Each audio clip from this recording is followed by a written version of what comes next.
Welcome and thanks for tuning in to this special episode of Fit Pet Boston Talks. My name is Leah Lodato, and normally this podcast interviews Boston, Massachusetts area dog handling professionals, and we chat about our lives, our dogs, and our careers in a very positive way. But this episode is a very special combination of interviews. I interviewed Sarah Noonan of Hounds Boston, Meghan Grabau of Beantown Hounds, and Micaela Purnell of Community Canine Boston, and we hashed out how COVID-19 has been affecting their businesses. We also talked a little bit about training techniques and how to avoid a clingy dog once all this hoopla is over. All right, let me start by saying I swore when I started this project to never ever do a remote interview, but these interviews had to be done remotely for the safety of us all. These interviews took place between March 19th, 2020 and March 22nd, 2020. Unlike New York and California, Massachusetts has yet to issue a shelter-in-place ordinance, so we have the ability to work. Although, I think for everyone involved, our businesses have suffered. Let's face it, economies everywhere are tanking. If you are a self-employed dog walker, trainer, groomer, or handler, or even if you're just somebody who works for yourself doing something else, please check out the mass.gov website. There's a special page for COVID-19 resources and guidance for businesses. We are all in this together. Stay positive and be kind to each other. If you like what you're hearing, please subscribe, rate, and review this podcast and share with all your dog-loving friends. All right, so we're here with Sarah Noonan from Hounds in East Boston, right? Correct. Awesome. All right, Sarah, tell us about your business and what's going on. So we are obviously called Hounds. We're located in East Boston, Mass, and we are a doggy daycare facility. We offer training, boarding, and grooming. We've been open for about a little bit over 3 years now. And how many employees do you have at Hounds? Right now, I have 4 employees. All full-time, including yourself? I am full-time. My manager is full-time. I have 3 part-time that kind of teeter on full-time as well. Cool. And I know a really important thing about your business is offering structured daycare. And as I said, to kind of a precursor to this interview, I really want to get into the meat and potatoes of what you do and who you are and how you train dogs and run your business. This isn't the format for it right now, but can you just talk for a little bit, just a couple minutes, about structured daycare and how it differs a little bit from the conventional daycare facility that one might find or look for when they're looking for a doggy daycare? Yeah, absolutely. So when I originally first started this, I started it because I don't think that I would have ever been comfortable bringing my dogs to a daycare where it was a free-for-all type of warehouse situation where it was like 80 plus dogs and like 4 college kids that don't know dog behavior and, you know, just like general dog knowledge. So when I opened this, I really had this idea that I wanted it to be a structured daycare, meaning not your typical, you know, dog park behavior where the dogs are all kind of running around, beating the crap out of each other, you know, the 2 against 1 type of deal. So when dogs come into the daycare, we have a structured program, just meaning that all the dogs have to abide by the same type of rules. So none of like the zoomies and the rough housing, where it's like a 2 against 1 situation. They're of course allowed to play. It's just escalated play to the point where something could potentially happen is where we discourage it. So all the dogs really practice like a calm socializing type of behavior where they can all comfortably hang out all day long without it just being so chaotic. Now, do you separate using crates or barriers? How do you kind of manage the number of dogs if you have some dogs that have a personality that go along with another dog better than, you know, another group? Right. So our evals, when we first bring a dog in, are pretty strategic. So when we do an eval with a dog, we start off with a half day. So we start off with a half day so we can really kind of, you know, temperament this dog, see what their behaviors are. And we bring the dog into the group. We do not separate by size, temperament, or anything like that because I trust my staff enough to be able to determine, you know, when something's going to escalate. So all my staff go through this training with us where they are on top of their toes enough where we do not separate with barriers. We let everybody kind of free play. And I should also preface this by saying that we have no more than 30 dogs a day. So I know that may sound like a lot to the average person, but I could manage a group of 30 dogs by myself. I'm sure you could too. A lot of other, dog handlers in the industry can too. So it's really just knowing dog behavior. Yeah, I think is what makes sense. So we do have crates in daycare. That's really just for when dogs get into like a little scuffle. Yeah, a timeout, a break. A little bit of quiet time. Cool. So the real meat and potatoes of this interview is we are in the thick of the coronavirus outbreak right now. The date it's the 19th today. Today's it's the 19th. So it's March 19th. I am looking to air this podcast on Sunday night with 3 to 4 interviews with other local dog handlers that are all in the same situation. As of today, we do not have any type of quarantine.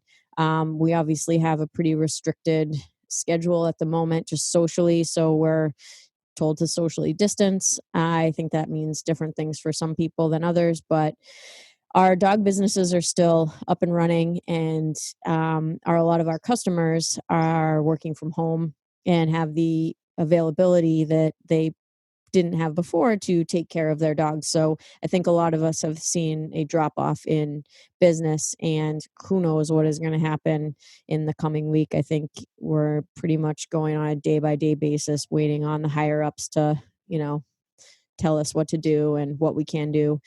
But I was just wondering if you could just speak to how this outbreak and this sudden crazy change in the flow of the way that we live and the way that we do business has affected Harbor Hounds, and your approach to how you're going to, deal with the next upcoming weeks and maybe even months of this pandemic. Right. So hopefully this does not last months, but you just never know at this point. We are taking it day by day. Our numbers are probably down 45% in the daycare, which is pretty scary. Our customers, I'd say about 95% of our customers right now are working from home. 5% are, in law enforcement, nurses, doctors, stuff like that. So they're still going to work, but it's really scary. So we have my customers have been so supportive and so awesome. And like we spoke earlier before we started this podcast, I have customers who are working from home that aren't sending their dog, that are still paying for daycare, which is so awesome. But there is a part of me that feels guilty taking that money because I'm not providing that service. And I know that they're doing it out of the greatness of their heart. They still want to support us. They want us to be here when we are able to run functionally every single day again. So it's hard. It's hard for me as a business owner to think about the possibility of having to lay off staff and think about what they're going to do. I mean, it's compassionate fatigue to the absolute max. But I would also like to say that I think people are starting to get really nervous that dogs can carry coronavirus and that they can spread it to people, because there was that dog in China that had a weak positive for it that ended up dying. He did die, but I think my professional opinion, this is not a fact, my professional opinion that this dog died from stress of being in quarantine in a kennel away from his family at 17 years old. So I think I can confidently say that it's a very, very slight chance as of right now, with the knowledge that we have, that dogs can contract this and give it to us. So I think as long as that information kind of stays where it is, then we should be able to be okay for now. If that does change, I think everything with the pet industry you'll see a dramatic change in that. Yeah, I know. I really feel you on the front of being paid for a service that I'm not providing, because I do have a small number of clients that have offered to compensate for services I'm not actually executing, and I'm overwhelmingly grateful for that. But at the same time, if this were to last for longer than hopefully a few weeks, that would be very uncomfortable for me. Yeah. So yeah, same boat here. Can you speak a little bit about your employees and how many employees you have and what your current status is on keeping them on the schedule that they're at? Yeah. So I have the 4 employees, and like I said, a few of them are part-time, one is full-time. I'm trying to keep schedules as normal as possible. We are closed tomorrow for Friday daycare. We had about 6 dogs tomorrow, so it just wasn't feasible for me to stay open. And just trying to keep them on, trying to give everybody the same amount of hours, and hours that are going to be, useful for them to be able to pay bills. And until they say otherwise, until they say that, the non-essential businesses can't operate at this time, then is when they will have to file ultimately for unemployment. And that's tough because unemployment isn't 100% of what they're making, it's 60%. So it's tough for me to think that there's these, young kids that are working for me and they live on their own, and 2 of them have new puppies and they have all these expenses and they're trying to make ends meet. I mean, I remember when I was 21, 22, living on my own, it was so hard to pay rent. And it was so hard to have a normal life with, a small paycheck as is. And then you cut that down by 40%. And I don't even know how it's going to be feasible for so many people. Yeah, I didn't even know what was going on at 21 or 22 anyway. I felt like that was a very dark time. Yes. Yes. Yeah. So can you speak at all to can you give some advice about how you're kind of keeping mentally and physically stable at this time? Because, we're all in this boat together, and this is something that, regardless if you own a small business or not, your life has been disrupted by the coronavirus. Is there any kind of self-help things, self-care things that you're doing to try to keep your head up? I might be the last person to ask this, because I think that I probably think, like, I overthink everything possible. I do suffer from a ton of anxiety, so that definitely doesn't play a help in it. I was just saying to my boyfriend tonight about all the emails I'm getting, and even though they're such supportive emails, and they're supporting us or telling us that they still want to pay for services, I am so drained. Just even looking at the emails and then going on Facebook and looking at the news and reading the newspaper, it's like so much. So, I mean, I guess I really can't think about self-help type of stuff. Anything that I've been doing, it's something that I really need to consider before I actually lose my mind. But something I did yesterday, I went to the beach with my personal dogs. I left my phone in the car. I kind of just like zenned out for half an hour, even though it was only half an hour. It was enough. So that was good.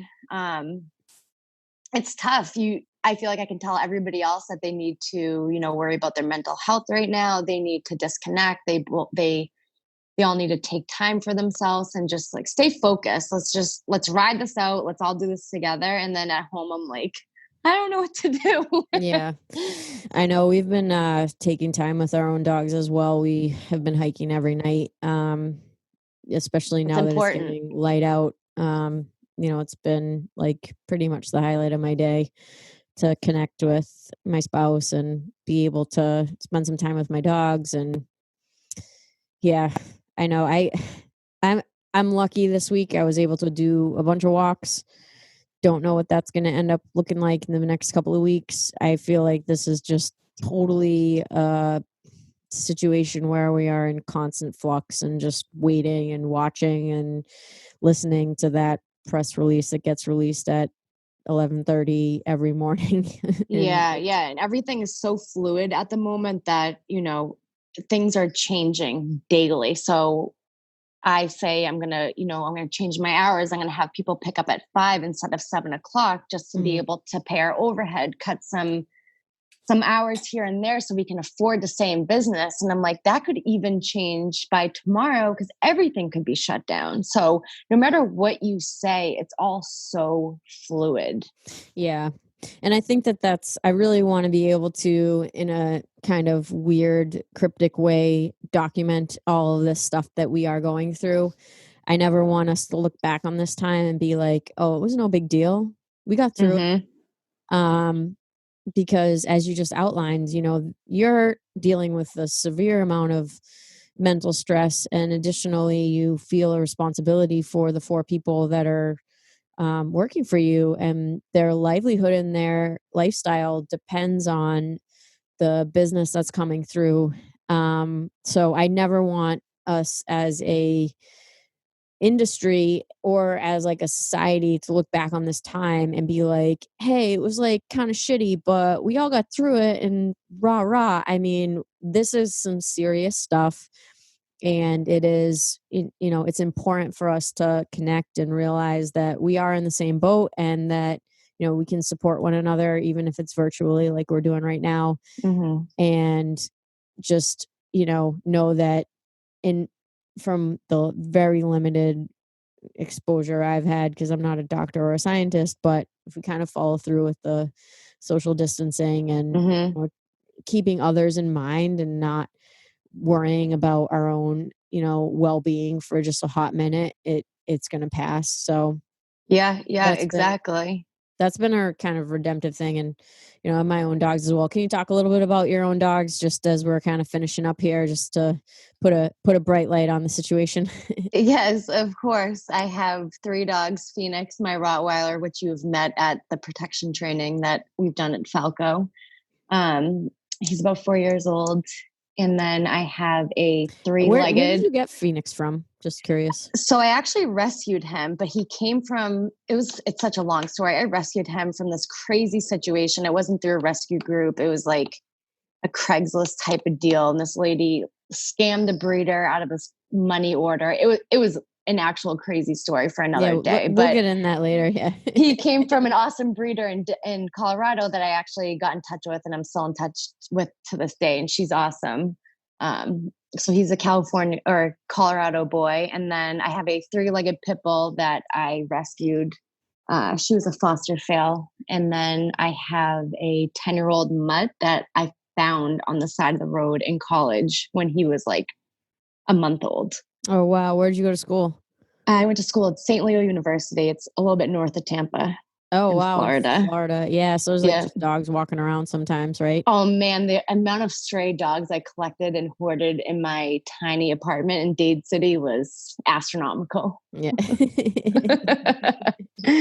And you still got him. So that's pretty amazing. Yeah, he's awesome.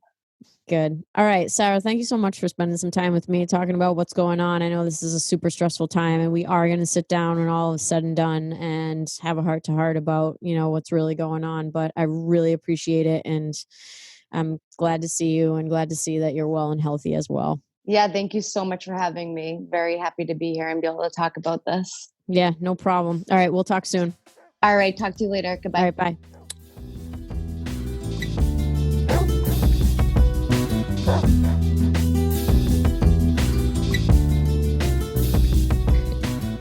All right, we're rolling. Okay, so I'm here with Meghan Grabau. We just had a really great hour of laughs before hitting record here. Hi, Meghan. Hey, Leah. Thank you for taking the time to chat with me today. Sure, no problem. All right. So Meghan and I did an interview a couple of months back, I believe in October or November, and it's out on the Fit Pet Boston Talks podcast. You can please check it out. This is not going to be anything similar to what we chatted about back then. Unfortunately, obviously, the circumstances have changed a little bit. So we're just going to talk a little bit about how this current COVID-19 outbreak has affected Meghan's dog walking business. So, if you could just kind of lead us into what you guys are dealing with and where you're at today, that would be awesome. Yeah. Okay. We do off-leash group hikes, and that's really the main and kind of almost only service that we offer. And So because we're outside, we haven't canceled yet. We're still walking everyone's dogs. Well, except for that we're not walking everyone's dogs. So a lot of people are at home and they're opting not to send their dogs. And the number of people opting not to send their dogs is increasing every day. Okay. And so that's been really tough. I have 3 full-time permanent employees, one of whom is currently injured. And I had just brought on a new temporary employee to take his place, literally starting March 1st. So I have 4 people right now that are on my payroll. And I'm really just trying to make good decisions, for them, and how I keep us kind of going in a way that supports the clients that do still need us and want us to come.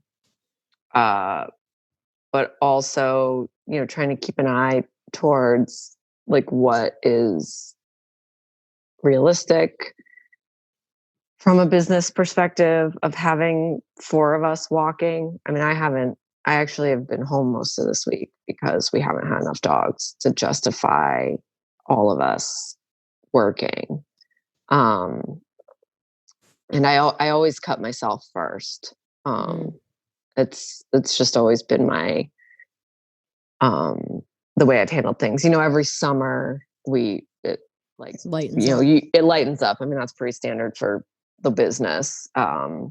People go on vacation, take their dogs and exactly, boarding, but not walking. Right. Yeah. And, our teachers are home and they want to use their time to spend with their dog. And, we have a lot of clients that move down the Cape for the summer.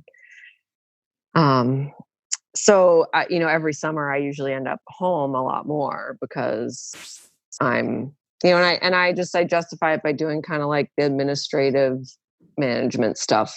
And, anyway, so that's always been my go-to, is that I cut myself first. And, so that's what I did this week. And, I'm trying to keep it so I don't have to cut anyone else. My permanent employees they have paid leave. Like I'll pay them, as long as I can. But it's a week ago, I felt like really confident about that. Right. That we were going to be good through this. And now just 1 week later, I don't know how long I can maintain that. Right. If it ever came down to not being able to work. Right. If we have to close because of a stay-at-home order, if that ever comes out in Massachusetts, or, if we have to close because it's just not feasible financially to have all of us going out. It's really challenging, and I have a lot of guilt about still being open because I know that the best thing everybody can do right now is social distance. But a lot of guilt. I feel like a lot, my husband says this is probably more in my head, but I don't know. I feel a lot of like people are judging us for staying open, the dog care businesses that are. And I guess one of the things I'm hoping comes from this is maybe people have a better understanding that, like, we're not doing it because we just want to keep making money. Right. Like, we're doing it because I have clients who rely on me, but I'm doing it for my employees. Like, they are the people that I'm trying my hardest to protect from this, and it's really hard. And, we're taking all the social distancing precautions and using latex gloves to open doors and stuff. And we have hand sanitizer and we're washing our hands all the time. And we've asked clients to stay away from us, but it's nice that we can come in, open a door. If for the most part, we call the dog runs the door, and, we're out, and we have no interaction with anyone else. And we're constantly sanitizing ourselves to make sure that we're not bringing anything in. Right. With us as we go from house to house.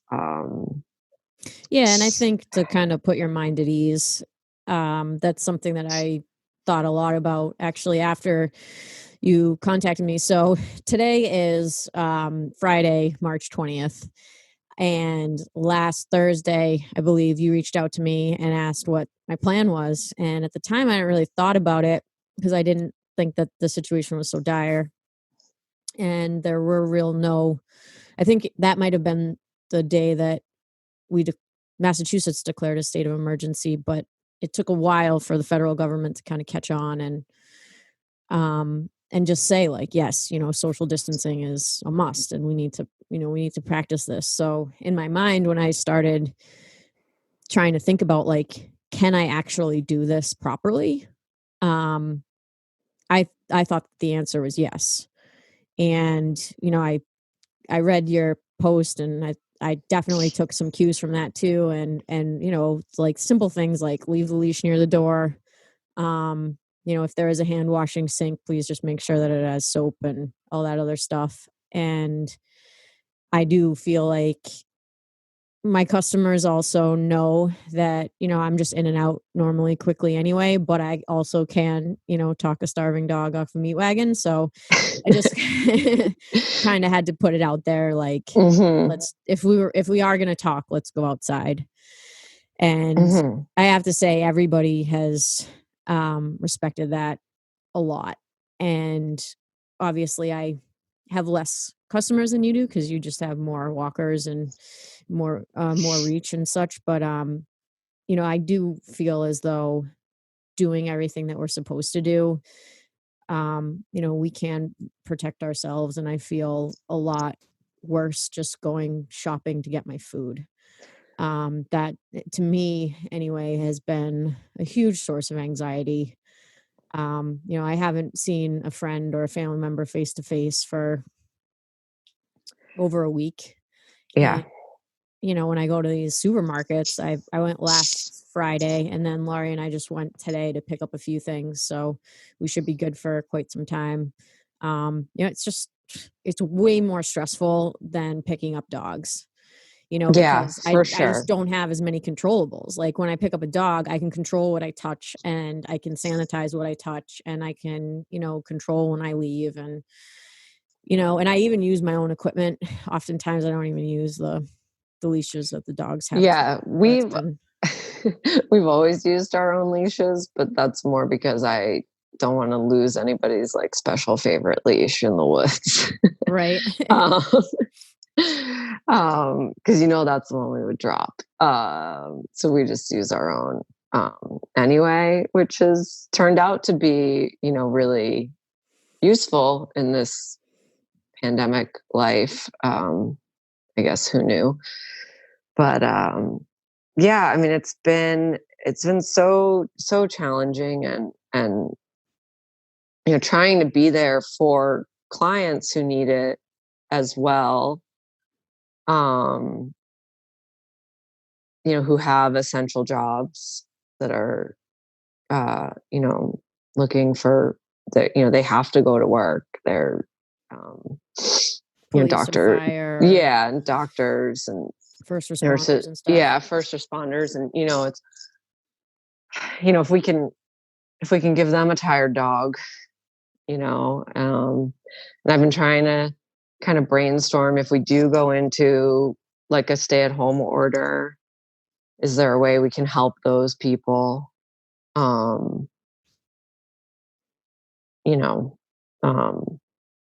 don't know. Like, so many like how do you right now? Yeah, and I think that's honestly the hard. I mean, for me, one of the hardest things it's a complete. I'm a I'm a planner. I'm an organizer. And the open-ended unknown aspect of all of this is hugely disconcerting. You can't, I can say, okay, we'll be good for, I'm trying to just kind of take it week by week and, evaluate, or that was my plan anyway, but then it feels like the information is changing day by day. And to have no idea, and then, I have clients who are like, okay, like, well, this is our last walk for a while. Cause we're, some clients are going to, they have a second home in the woods in Vermont or New Hampshire. And I mean, I'd be there too if I had 100%. That. And so I totally understand it, but it's like to get those messages of like, we'll see you when this is over. And you think, oh God, like I have no idea. Right. You have no idea how long that's going to be. And, I mean, I'm super bummed to not be seeing all these dogs too. Right. We do bond. It was interesting. My employee's injured. He's been out since Valentine's Day, and like a couple weeks ago, I was talking to him, and he was like, and he's worked for me for like 3 years, I think 3.5. Before that, he worked for another dog walking company, and I mean, it's basically all he's done since he graduated from college. And he was like, my life feels so weird not having dogs in it all the time. It's like, this is the most bizarre thing. And I was like, yeah, I bet that's crazy. Mm-hmm. And now I'm like, yeah, this feels really weird. Like being as removed since I've been home, not interacting with all the pups and not interacting with, I've seen my employees a couple times this week for various things, but like, it's so hard. And then just trying to figure out like how we make this work for an undetermined amount of time. I think that the more I talk to people that are in the dog business, I think that successful dog handlers have this work ethic that is universal, and that work ethic has a lot to do with what you're talking about, involving planning and goal setting. And you spent the past 12 years building up this rich business, rich not money wise, right? But like just it's like very you have a really solid base of clients, and then suddenly it seems to all go out the window, and it's not, and it has nothing to do with you, and it has nothing to do with anything that, you could possibly control. But, our personalities, I think, as small business owners are just wanting to fix the problem as soon as it happens. I think small business owners just have this ability to like see something and like put duct tape on it for now, but you're going to get back to that and fix it, immediately. And I know that we're like that with everything. Like, there's a problem, fix it now. Like, no, we don't sit on anything. We don't wait on anything. And in this situation, like, we can't do that at all. Like, our natural way of interacting and being is totally being challenged because, we have no control over this situation at all. And that's been, I know, a tough thing for you, and it's been hard for me too. And it's definitely something that, nobody could have anticipated something like this happening. And it's not a reflection on us, I think, is the biggest kind of takeaway. I feel like at the beginning of the week, I was like a little bit like, I prepared for this and I prepared for that and I did this and I have these, procedures and processes and, things in place to like shore up when something goes wrong. And I was like, and nowhere in my planning did I plan for half of our client base to drop off immediately. Right. And to then potentially be unable for anyone in the company to work for some unknown period of time. Right. And then I was in the beginning of it, I was really kicking myself because, like you were saying, like it is in my nature to be like, I have a plan for every possible outcome, like this is how we handle this situation, anything that gets thrown at us. And we've had a lot of stuff thrown at us in 12 years, and I just don't, I've come out the other side of that now, knowing like, there wasn't any way to be prepared for this global pandemic at the base of my dog walking business, right? Day-to-day operations. But it makes everything feel a little wonky to feel completely out of control, when you are somebody who's used to being in control and being in charge and having the answers for my employees, and so now I'm just trying to do the best I can by them and for them and hope that we all come out the other side of it as unscathed as we can, but the longer this goes on, the scarier that gets, to think about what's the other side going to be? When's that going to be? What really hard choices am I going to have to make between now and then? Right. And knowing that my client base is going to be there, like they are hugely loyal to us. And I know, when it's over, they'll all be back. Yeah, it's not like it's not like they're going. They're not going anywhere. They literally can't. Right. It's not like someone's going to swoop in and be like, hazmat dog walking to the rescue. Right. Pick up your dog in a hazmat suit and yeah. And so, so it's like I keep trying to remind myself of that and just focus on that, and then just focusing on what I can do and can control right now. Yeah.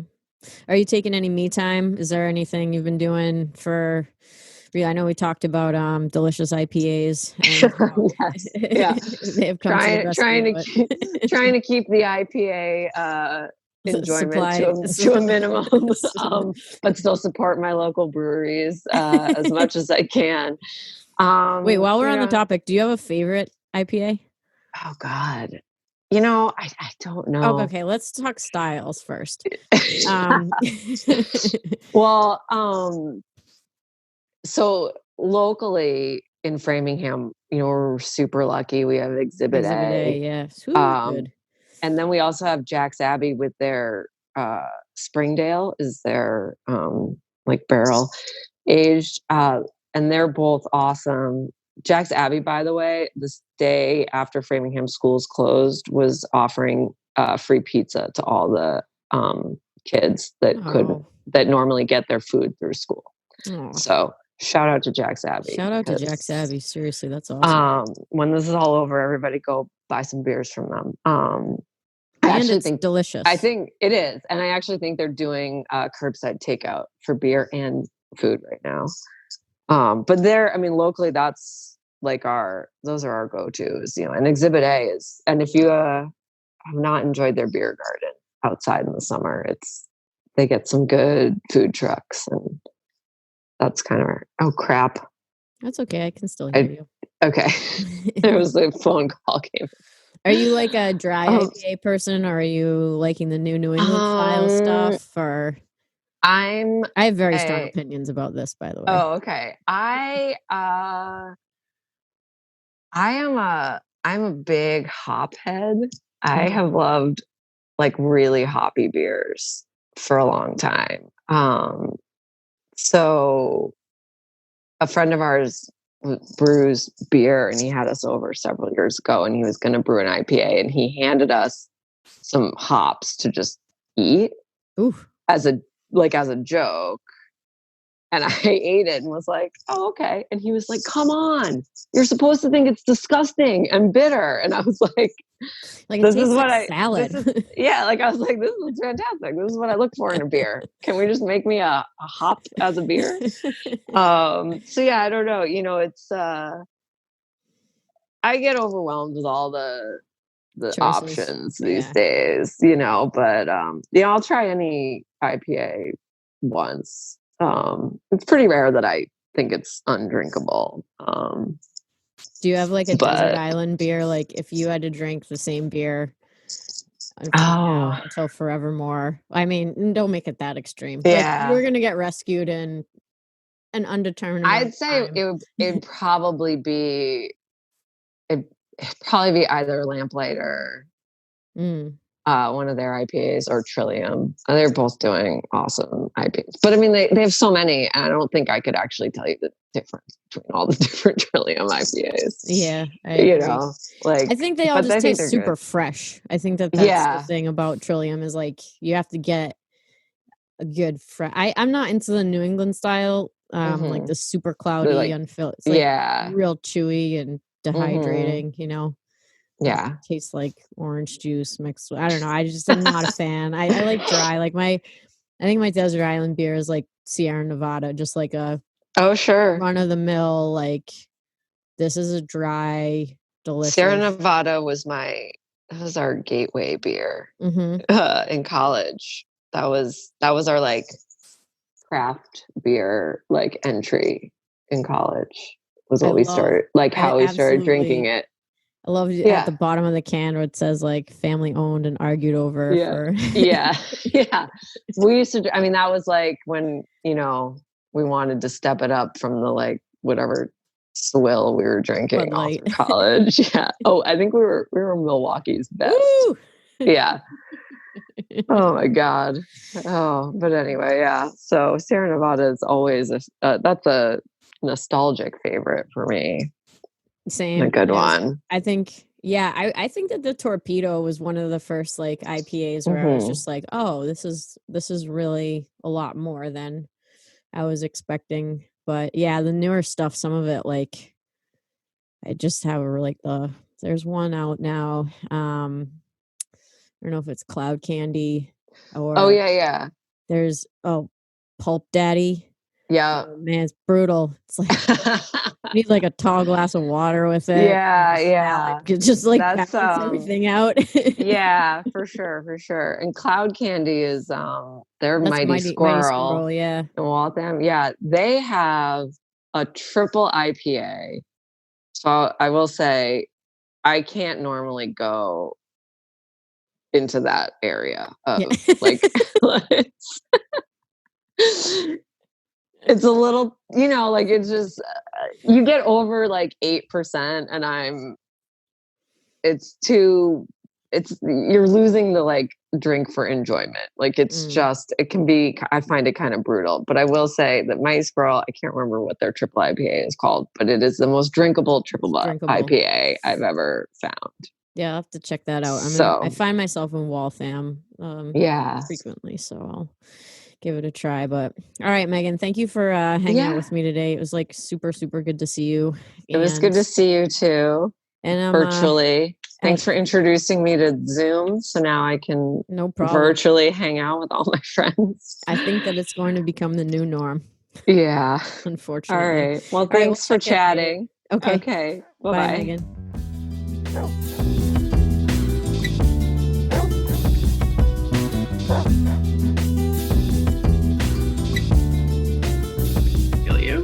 All right, so we are recording here, rolling, as I like to say, with Micaela Purnell again.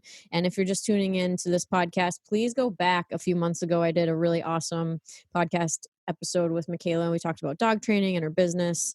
But today we are going to talk specifically about how the COVID-19 outbreak has been affecting Community Canine Boston, and also hopefully talk a little bit about dog training and what are some things that you can do if you are home with your dog, and what are some problems that you could possibly avoid. So Micaela, we want to just kind of give us a rundown of what's going on, how things have changed, and how you're managing with this crisis. Yeah. Well, first of all, thank you for asking me to come on again. Always. Yeah, love chatting with you. It's definitely been a weird couple of weeks. Um, Not a whole lot has changed. I still have people contacting me for training. Um, I'm still doing hikes and I'm still doing training classes, but they're just a little bit different now. I've always offered a virtual training service. So people, are still doing that. But the training classes I do in person, we're just staying very far away from each other and we're not sharing training tools. I'm using my dogs more as demo dogs now, although they've always helped me in classes. And yeah, it's just been strange. You have to be mindful of your behavior. Mm. But not a whole lot has changed. I still have the hikes. Just everyone's working from home, so they just open the door for their dog and everything's sanitized when they give it to me, and I sanitize it when I give it back to them. So Yep. Yeah. Similar story here. Just, I use a lot of my own stuff too.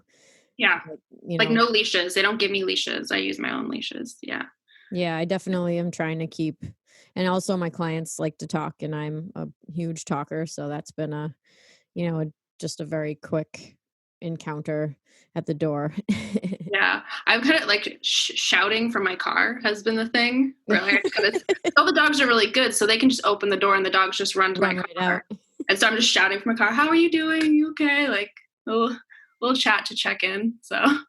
So are most of your clients? Do you have? Because I have a mixture of clients who work from home anyway. Or they'll work from home 2 or 3 days out of the week. I still come to walk the dog because I do think that kind of a misconception about folks that work from home is that they have this easy schedule. But I think for some people, they're pretty much glued to their computer the entire day and they don't really have the opportunity to steal away, even if it's for like a 20 or 30-minute walk. Do you have folks that are like that anyway? Yeah, because I have quite a few too. And their dogs really will, I think, mess up their work day if they're not hiked. And so even though they're home, it's vital that someone comes and works their dog. Yeah, because do you have many people who have yards either? I know you work in town. Small, very small. Like it's kind of a yard, it's kind of a back area situation. They can't just let the dog out in the back and that's not the dogs I hike are not those kinds of dogs. Yeah, they need the stimulation of going on a hike. I hear you. I have quite a collection of such companions. Cool. I am so happy to hear that this isn't affecting you in a completely negative way. And I think both you and Meghan don't have facilities, so that kind of makes it a little bit different, separates you from somebody like Sarah or Tyler, who have this huge overhead to contend with. Do you have anybody on your payroll right now for employees, or are you working by yourself? I was about to hire someone and now it's kind of on hold. So because I have to go through so much training with her. Right. She was going to come in the car with me and she was going to help me with hikes. And now she still does come hiking with me, but we keep very like a distance from each other. So hopefully I'll hire her when this is all over. But not right now. I had to put it on hold. Yeah, totally. All right. So I'm just super happy to hear that you're afloat in these times. I think that I also feel very blessed the past week and this upcoming week. It definitely looks like I'll have business and I'll be busy as well. I'm sure if this wears on for who knows how long, I think that the folks who aren't able to work from home and have dog walkers, that may be, something that we'll have to contend with as it comes. But definitely all economies are struggling, including ours. Yeah. So I'm thankful that I feel blessed because I know that there are a lot of people in worse off situations. But the latter part of this little chat here, I'd love for you to talk to owners who may have a dog at home that they're not used to spending so much time with, and some things that they can do in order to make this a productive time and not create some habits that may not be the best. So can you kind of just talk a little bit to what those habits might be and how to look out for them and how to problem solve and solve them and prevent them from happening in the first place? Yeah. So when this all happened, like I had two thoughts. I was like, dogs are either going to get much worse separation anxiety if they already have a tendency for it, or they're going to become really pushy and really needy. or a combination of the two. Because people are sad and anxious, and they're gonna want to be with their dogs while they're working. And unfortunately for your dog's mental health, you can't do that. Like, it's really important for them to have alone time. And so I'm like, I use the crate, I use the place command. I told all my clients, I was like, put your dog in place, put them in the crate as if you are working, not from home, and let them have that time, because they had before X amount of hours every day where they were able to decompress. And now they're having you in the house, most likely anxious. We're all anxious right now. Doing all these things throughout the day. It's really stimulating and exhausting for them. And then when you leave and you go back to work, it's a huge change. And unless you have the dog separated from you somehow. So I know that, like, my partner is working from home. He's struggling with this. He wants to hold the dog the whole day and sit on the couch and do his office work from the couch with the dog in his arms. And I'm like, no, because our dog does have a tendency for separation anxiety. Like, you have to have these separate moments. Dean was just in the crate for an hour while we were home working, purposefully to create that separation. So that's one thing. Another thing is, your dog has to have some sort of mental stimulation and physical stimulation during this time. And for most dogs, if you're not going to have them go to their day school or their daycare or with their walker, you have to provide that. Right. So some of my clients did cancel on me. They don't want to have human contact, and that's fine. But then you have to go take your dog hiking, or you have to go find puzzle toys or make puzzle toys for your dog, or you have to, take them on a structured walk, do a lot of creative things with them, teach them a new training skill, teach them a new trick, because your walker or your daycare provider, your day school provider, your trainer, whatever, is giving them a certain amount of stimulation that they need in order to maintain that healthy state of mind.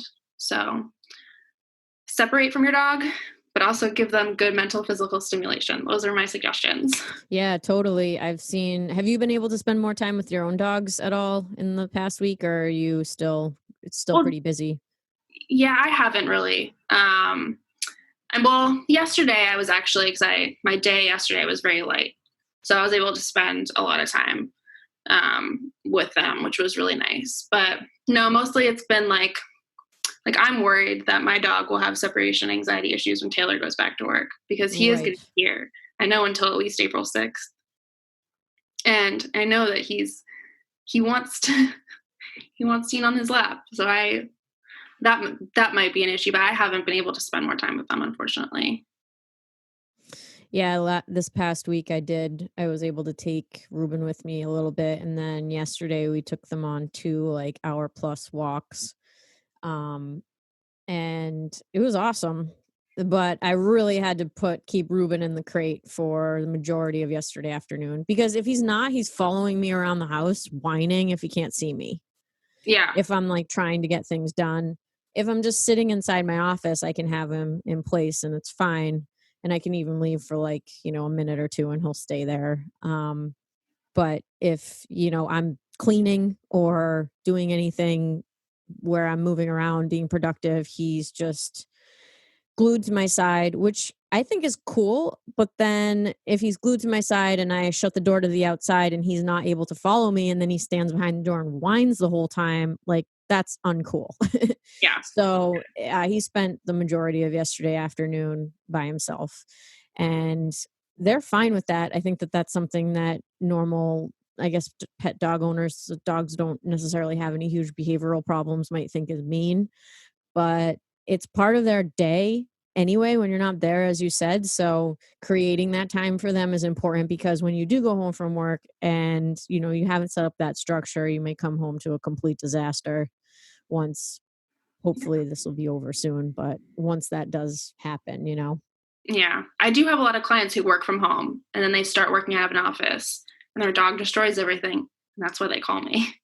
So I've seen it before, so I know it's going to happen. So I don't want people to fall into that. I know I should start stockpiling crates for people that are going to call us in about 2 months. But actually, though, be a good idea. Speaking of that, I see a Chewy box behind you. Have you guys had any trouble getting goods from Chewy, or how's it? Are you stocked up?